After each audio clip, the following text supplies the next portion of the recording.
Welcome to Small Bike Stuff. You know this bike, it's my Honda CHALY. I built this in October of 2019. Well, that's when I remember releasing a couple of episodes about it, and I had an event in Auckland where a whole bunch of people came to meet, and we could only ride Hondas. It was CHALYs, Cubs, Dexes, and a few other Hondas basically. It was a really cool event. I had a cool time. I did ride this. I built this thing to ride, and I had a really, really good time on it.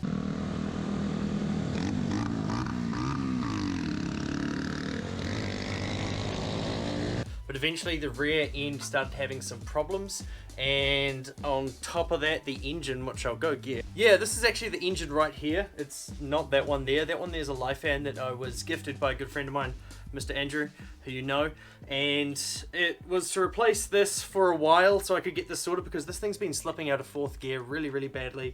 So fourth gear has a bit of an issue. When you go first gear it's fine, third gear, first gear, second gear, third gear fine, fourth gear, up a hill, the revs will just raise. There we go. So that's the clutch slipping. And basically I've been having a few issues with the sprocket setup on the front as well, so it just came out of the bike to get a few things sorted. Number one, that engine is not okay. We'll get that taken apart in another episode, and we'll strip the thing down entirely, much similar to the Suzuki Choinori engine we did recently. Watch that if you haven't. And we'll have a look. Hopefully it's just a clutch or a shift start issue, but otherwise we'll find out, and we'll get some bits and we'll fix that up and get it sorted.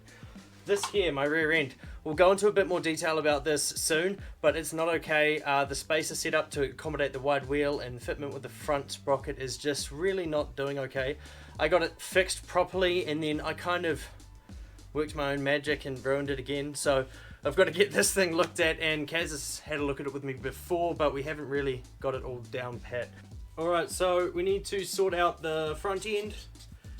The front end's okay, but I've never really inspected it, and I've got some questions about the construction, and I really just kind of filled it up with grease and didn't really pay too much attention to it. It works, but I feel like the forks are uneven, and I need to get that sorted. Rear end, we need to sort out the play in the rear end, which we will have a look at today and try to figure out exactly what's wrong. We also need to have a look at the engine. If the engine is not sorted, basically this thing is a waste. I went over to Thailand to buy a motorcycle to use that engine and bring it back to New Zealand to put in this bike, and now I'm not even using the engine, so I feel a bit guilty about that.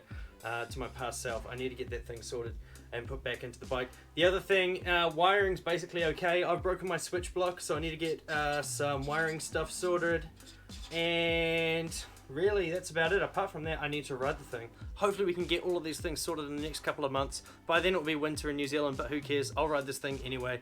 It's been a long time since it's been on the road properly, and I just want to get it sorted. Alright, let's go have a look at that rear end. Sweet, so Kaz is here. He's going to be joining in on this video, of course, and most of them from now on.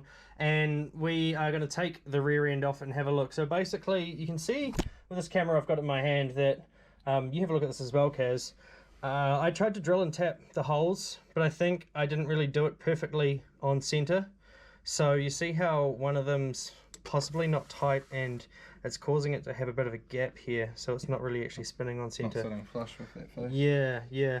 There is a dodgy spacer set up here. There's just two random spacers that I've put in there, which are kind of combined what they need to be, which we were using for testing, and then I just rode with it. There's no dust seal covering the bearing, and that's really not okay. It has flogged out before, and then this side you've got a rusty spacer as well, so it spins well. But the original thing that was wrong with this is that the wheel was actually offset to the right, because I only had a front sprocket that was narrow, and in order to let the rear sprocket align up, because you can see here if you look straight down, that front spline is way off, completely off from here, and in more ways than one. Apart from just this way, it's kind of on an angle that way as well, so we really need to get it sorted. Mostly this is stock, except for this little spacer here, and it's held in by a circlip, and it's running a 420 chain.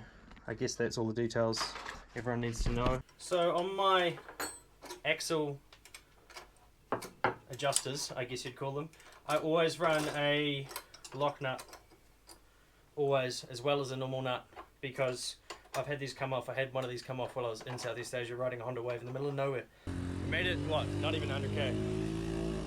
And my adjuster on this side, the nut came off, so that was kind of stupid. In a country where I didn't really know what to do, but I got it sorted. just stealing a nut from, I think, under the seat. So yeah, really important thing for me. And these wicked... Yeah, these things here, which are from Dirk. Dirk, I hope you're still watching. Dirk was one of our earliest supporters. He's from Germany. And he emailed me and said, you don't have these, you need to get some.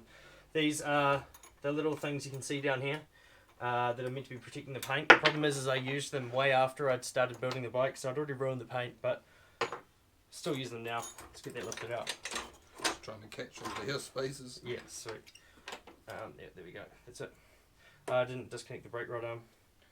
There's not much clearance because the wheel's so wide. There's literally maybe the width of my finger, whichever thickness that may be, separating the nut holding the brake rod arm on and the rim itself. So took a bit of effort to make that actually clear properly. There you go. Should just drop straight down. And there you go. It shouldn't be doing what it's doing, but it is. My arm was just temporary. So, I mean, this bike was in a couple of magazines, online magazines, and that was on there the whole time. The rest of it looked cool, but it just shows that a few cool pictures on the right angle can make your bike look entirely finished when it's not. So what we're going to do is, Callum's already drilled the holes through that come from the other side holding the sprocket on, but we're going to make up some steel plates, the shape of the cush drive basically from the other side, and slip them in here and get some longer bolts and pretty much hole through the middle. Pretty much crush it all together, bolt it all together, but at least it'll have some sturdy points. Yeah. See, I had tried to drill and tap, and I didn't realise until I actually started doing it that the thickness of that is maybe 5 or 10 mil.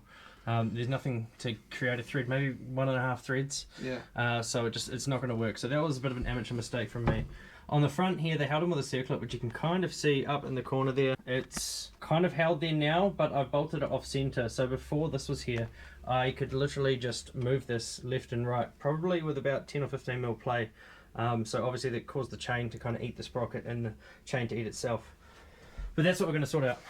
Yeah, and the reason that this all sort of collapses with the circlip holding it on is because from the factory the sprocket is pulling weight from closer to the hub, which is behind the circlip, but now that the sprocket is pulling outside of the circlip, it's putting weight and twisting on the hub.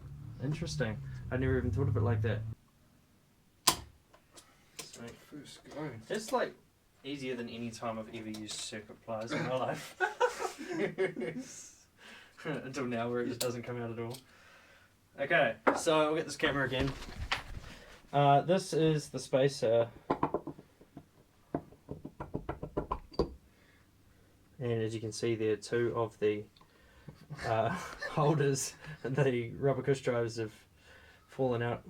This is a time-made spacer, and yeah, that's about it. We will weld these back in. Yes, absolutely. Because we want to keep the cush drive as well, even Yeah. though it's going to be bolted, but it'll just take up any. Cool. And as you can see, probably close there, managed to get maybe 3.5 threads by the looks of it. And it just, yeah, wasn't the right thing to do, but I did it, and now we're going to fix it. Those are brand new when I put them in, and I've ridden about maybe 50 k's. Yeah. But I mean, these ones are quite special. I've got a 3-spoke hub, and to me that means a lot because Everyone else has 4. Yeah, exactly. Yep. There's not many in New Zealand with these 3-spoke hubs. Yep. Good time to point out, this is a 110/80/10 tyre, Michelin S1, and I think it's quite old now. These were old stock, just not going to come off. So yeah, 2017, 34th week of 2017. It's not that old. Oh, it's 4 years ago now. Well, at the end of this year, in the 34th week. And it's had 4 hours of riding. Yeah. And a couple skids. So that's that basically. That's that part. Yeah, sweet. All right, well, let's get this done then. Sweet. So that's the wheel kind of taken care of. We know what we're going to do with it. We'll put that to the side and we'll take the swing arm off, and I'll show you the back of the swing arm, how it's kind of not even.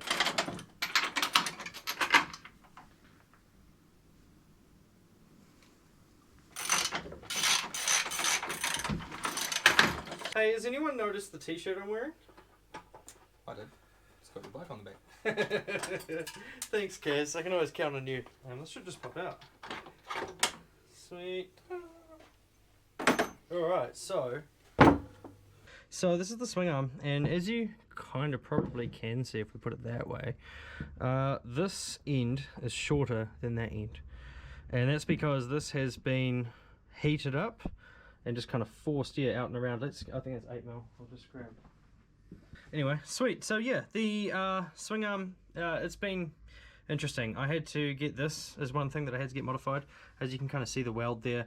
The original brake stay rod, or brake stay thread, I guess you could call it, Yep. would be out about here, and it would also be, it only had a thread about 10mm back, 15mm back, and then the rest of it here was solid, so you couldn't actually bring your brake rod arm right to the edge there, which proved to be an issue with clearance on a 6.1 inch rim. Now, what were you going to say, Kaz? This has got quite a sharp kink from here to here, and this one has got more of a flowy curve. So basically we need to heat this up again and try and get it symmetrical. We'll make up a jig to square it from where it bolts into the frame, so that we know that everything's nice and true, so Awesome. then we can set the wheel up in there and get the wheel square. Alright, cool. You need me to sandblast this? I'll get the sandblast today.